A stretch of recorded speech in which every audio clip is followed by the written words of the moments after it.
আসসালামু আলাইকুম, সবাই কেমন আছেন? আশা করি সবাই ভালো আছেন। আপনাদের জন্য নতুন একটা ভিডিও নিয়ে এসেছি।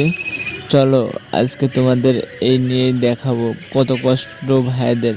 ভাইরা এত সুন্দর করে ভিডিও করে, কিন্তু আমি তো একটাও কমেন্ট পাইনি, একটাও সাবস্ক্রাইব পাইনি, তাই তোমাদের দেখাবো। চলো শুরু করা যাক।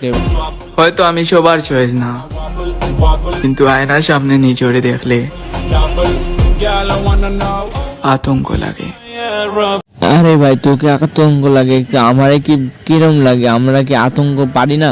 আমরা তো ভিলেনই হতে পারি না, তাহলে কেমন? আচ্ছা, অত কথা বাদ, শুরু করা যাক আরেকটা। নেশার মতো ছিল তার চেহারাটা, প্রতিদিন না দেখলে মন ভরত না। আজ বহুদিন হইয়া গেল তারে দেখি না। আরে ভাই, তুই কি বলদ নাকি? লোকের মেয়ে কি খুঁজে পাওয়া যায় এত সহজে? বহুদিন হয়ে গেলে তো 7 সমুদ্র 13 নদী পার হলেও তো পাবনি।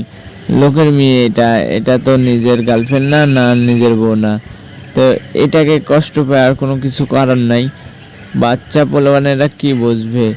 অন্যের লোকের মেয়ে, অন্যের বিয়ে নিয়ে চিন্তা করলে তো কষ্ট পাবেই। অন্যের জিনিস নিয়ে আবার কেন? চলো শুরু করা যাক আরেক। এই পৃথিবীতে ভাইয়ের মতো আপন আর কেউ হয় না। বাবা মারা যাওয়ার পর বুঝতে দেয় না বাবা না থাকার কষ্ট। তাই তো বলি, বাবার মতো আগলে রাখার একটা ভাই যথেষ্ট। এই গাদা, তুই কি বুঝিস না? ভাই একটা ছায়া, উপকাশ ছায়া। ভাই ছাড়া কে থাকবে? তুমি একটা বিপদে পড়ো, তাও তোমার ভাই যাবে আগে। তোমার ভাই থাকবে না, তো কে থাকবে? তোমার সবচেয়ে ভাই তো প্রিয় হবে। ভাই ছাড়া কেউ নাই আপন, ঠিক আছে?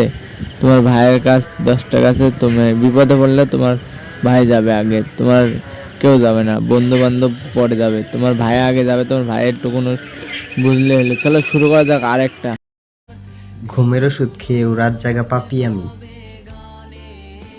কিছু মানুষ ইতিমধ্যেই মৃত,